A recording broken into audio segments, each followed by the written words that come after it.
Magandang araw mga idol.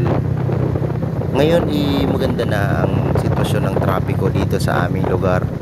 Kung nakita nyo nga yung live ko nung nakaraang araw, ay sobrang traffic talaga. At sa ngayon ipapakita ko sa inyo kung bakit nag-traffic dito sa aming lugar.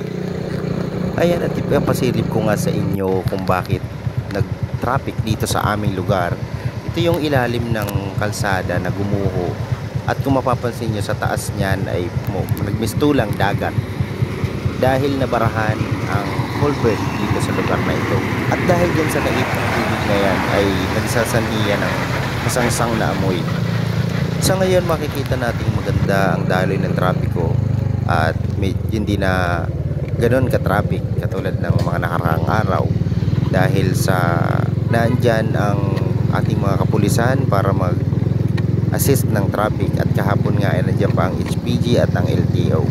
Sa pagkakaalam ko kasi nasira din ang kalsada sa parte ng Daet o Camarines Norte, kaya naipon dito yung mga sasakyan na dito dumaan sa Andaya Highway.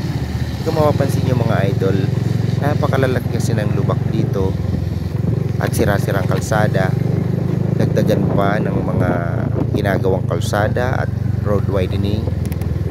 Sa ngayon mga idol, na dito tayo sa tapat ng Kabutagan. Ayan, Barangay Kabutagan, Camarines Sur, na kung saan nandito talaga yung mga malalang sira ng kalsada.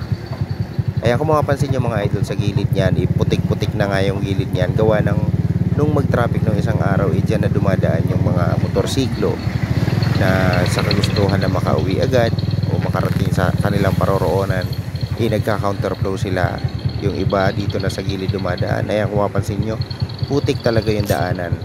At marami pa nga naglalakad ng mga nakaraang araw.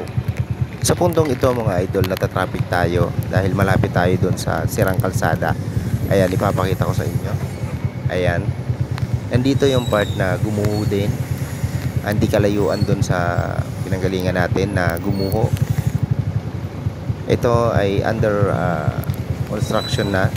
Maraming gumagawa dito. Ayan. At nandito rin yung ating mga kapulisan dahil dito madalas nabubuhol ang traffic.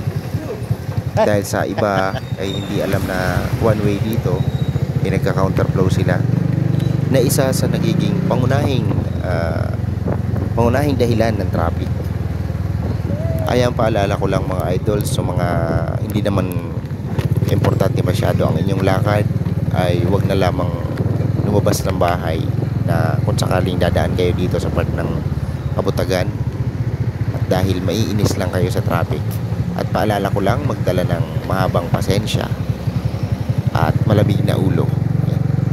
Kung mapapansin nyo mga idol, napakalalaki na rin ang lubak kasi sa lugar na ito. Dagdagan pa ng mga nasisira ang truck, katulad ng isang truck na yan na sa medyo paahon pa siyang nasiraan. Ganon din sa part na lugar na ito ay sobrang sira na din ang kalsada.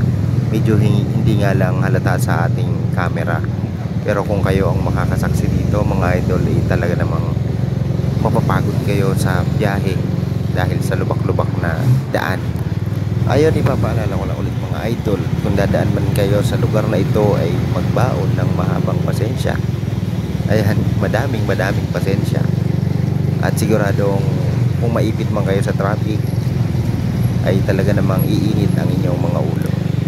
Hanggang dito na lang ang aking video, at hanggang sa muli, ingat po tayong lahat. Ride safe and peace out.